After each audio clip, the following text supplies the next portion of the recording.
Alright guys, it's me again, another video, but one you're finally going to get to see, because what you don't know is last night I got a little crazy and I did 5 videos. I went to bed at 7 o'clock this morning because I was hitting balls all night. I have to wear a glove even to practice now because the blisters and everything on my hand are so bad from not squeezing too hard, not a grip. I probably hit 15 or 16 of these buckets last night. That's 110 balls. I was busy. 5 videos. And then I decided not to post the videos. And I mean, I even took the time to write exactly all the different things I was going to talk about and made sure I hit all my bullet points. Then I decided to change my mind. So we're going to go and make this short video, and then we're going to go and make 2 more videos. And I'm not going to get them done by end of year. I was hoping to. But tomorrow's like the end of year. I don't think I'm going to get, I'll try to get as much done as I can tonight, in other words. So, I left off where the last video, I was talking about getting your hands through to hit the ball. I need to turn that camera here. I didn't want to, but I'm going to. Let me move y'all a little bit so that way I'm more square to y'all. Move this up because it keeps moving back because of my ground contact and pressure. So anyway, I was talking about getting your hands through the ball. And there's a reason for that. I haven't really talked about, maybe a little bit. I've done so many videos, I forget a few things. The release. I've told you I'm trying to keep this angle right here, and there's a reason for that. If you don't have that angle, more like a Bryson DeChambeau, what are you releasing? I mean, let's think about it. You're almost like this. What are you going to do?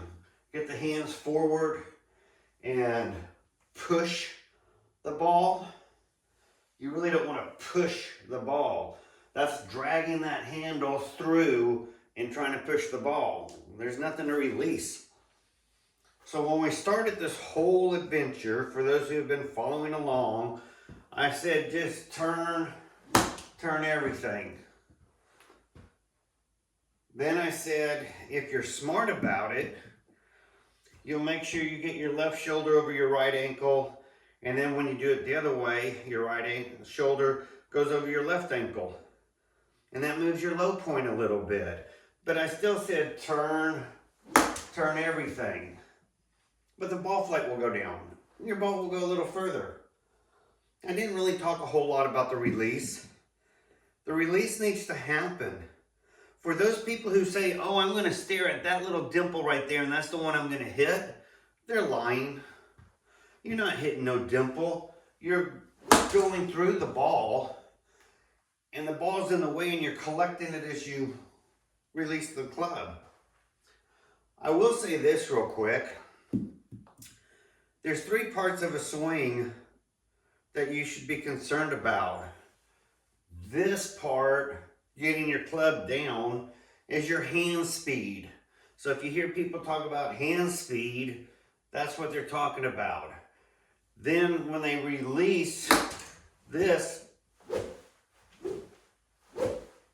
you can hear it. That's club head speed. And lastly, when you hit the ball, that's ball speed.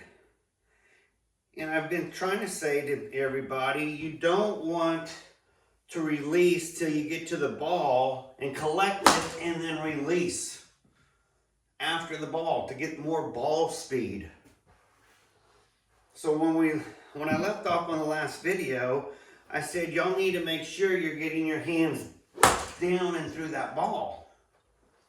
There's a reason for that. And that's what we're going to do in the next video. But I wanted to talk real quick about this. So your release, the more lag you want, the more you need this 90 degrees. And I've talked about that before. And then you need to hold it as you come down. And as you come down, your club head releases. But what causes that release? That's from the turn of the body. So even on something as simple as a turn everything, turn everything, that turn everything is timing your release. And that applies to even something as simple as the wedge. And I see people looking at that ball and trying to figure out how they're going to hit that ball just where they want to hit it, or they're trying to smack it just right and get as much spin on the ball as possible. And that doesn't work. Your body, the more you turn, you're coming from the inside and squaring up. And you release by letting the club finally go. And that club finally goes because you're turning your body. And that's what causes your release.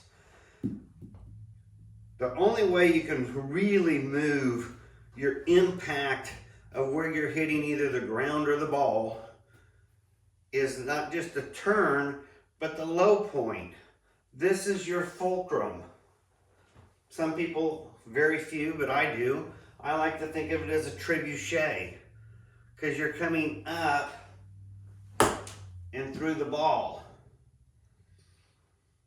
So this needs to be consistently somewhere, wherever that somewhere is, so your club hits the same spot or close to it, so that you can start getting a developed understanding of how far your distance is going to go,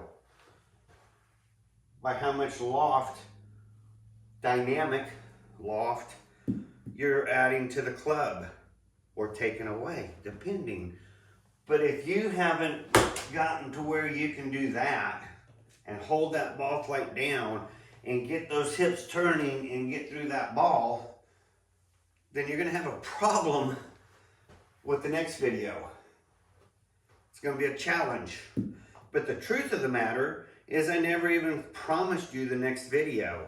I just said I was going to teach you how to turn everything and have a good golf swing. Whether you're using wedges, irons, woods, drivers. And what I like about the turn everything, it gives you the ability to not have to think about how to start the downswing. And that's a good thing.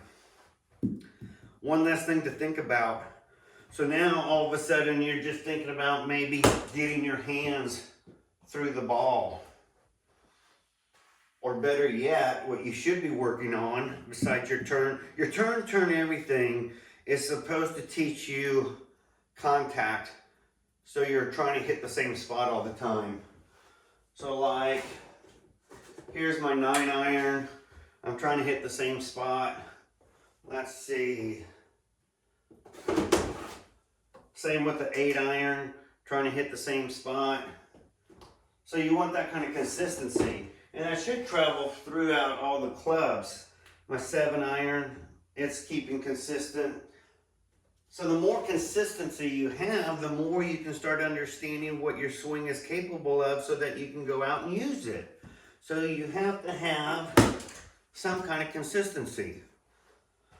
During this turn only time, you should have been learning what happens if you're fat, what happens if you're pulling, you're pushing, you're cutting. All the mistakes that you make on something as simple as a turn only have been easily set up to be a recognized field.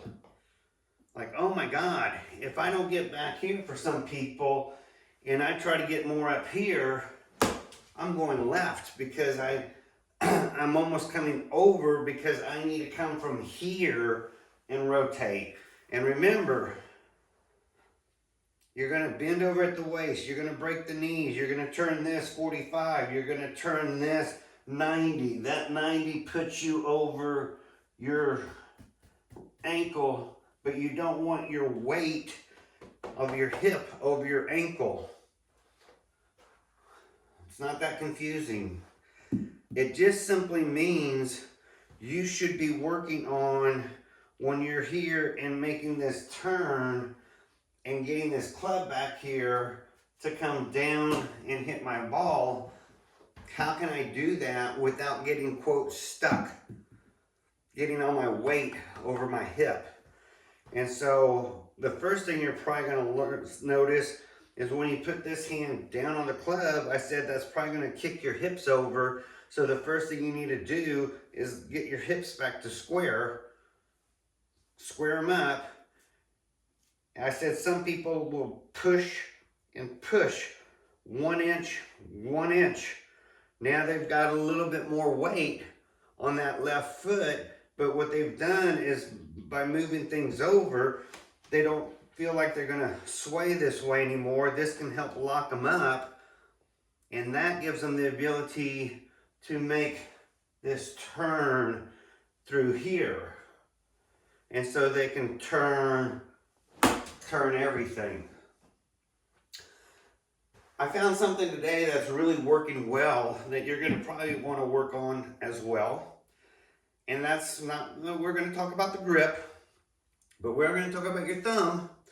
However you're gripping this, if you really think about it, and when you're coming back, how do you know you're doing it right? And how can you feel that you're making this part of a turn and getting that lag area? And if you kind of push down on the handle with the right hand holding it, you can see you can start getting some good lag. And so what I want y'all to start working on is learning how to push down with the thumb to control how much you're getting this locked in. And that's just for the takeaway.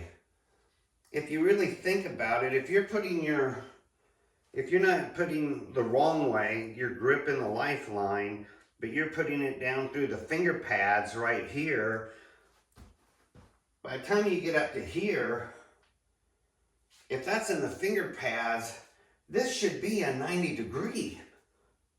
Because you're holding it, just like holding it this way. It should be 90 degrees. But to get it there so that you can feel it as you turn back, you can feel it starting to load up and get that lag, you might want to start working on pushing down with your thumb while you're holding the rest of the club with your fingers, and that pushes it up to that 90 degrees. Then you can relax. You can do whatever. But if you feel that thumb push it up, you're always going to have that mental, oh yes, I feel this happening. I can check that off my list. I feel it going up, and then I can come through. But let's talk about the bad news. But I'm going to give y'all a lot of help and training aids. But the bad news is, if you don't have this down to turn everything and understand if your shots go a little left, a little right, or they're problematic, if you don't understand what's causing that, or worse, you can't simply stop at the top and then turn everything. That's a big one. You're going to have to be able to do that, because if you can't do those things, don't watch the next video. What is the next video about? The next video is about compression, and that's what I did last night.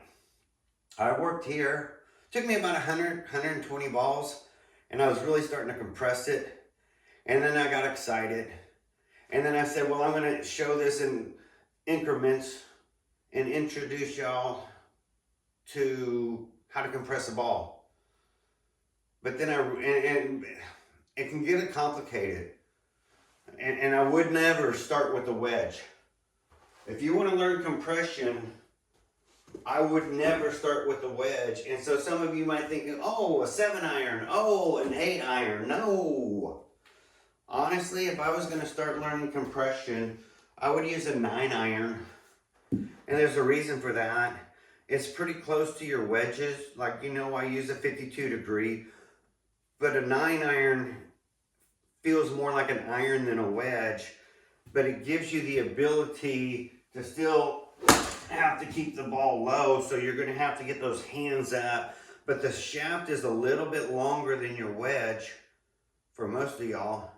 And so you're going to appreciate that. But it's not like a 7-iron long, because once you start trying to compress a ball and you get to these longer shafts, you're going to have more patience here before you come down, because you're going to be hanging here a lot longer than you think, because something else has to happen first. So you're going to have to learn how to do this if you really, really, really want to compress the ball. And not just that, you have to learn how to do it this way. See what I'm doing? And then it's actually up here this way, trying to leave that back of the shoulder down as long as possible. And then you're going to have to kind of feel some stuff that your body has probably never felt before, just to let you know. So I wouldn't use a long shaft and a heavier club. I would use something though that's still an iron and a little bit lighter, so that when you're working on this transition and you see people, all the pros working on this, this is for a reason.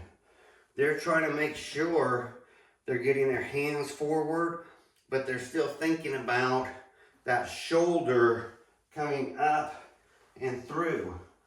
And that's why I want y'all to work on turn everything. And I said, always be mindful of your shoulders, turn through, and learn how to hit a straight ball. And I said, feel like you're throwing your hands toward the target. And I even said, this is really your hands toward the target. But if you have this down, turn everything, and you can feel like you're rotating at this point toward the target to keep a straight ball, that's going to be important. Because when you want to start really truthfully hitting way in front of the ball, it's going to be a different mechanics. You're going to have to learn some stuff to hit through that ball. But we'll go over that for those that are interested. And I will show some training aids. And truthfully, most of them you can make on your own, so it'll be pretty easy. But I'm going to stop this video at this point.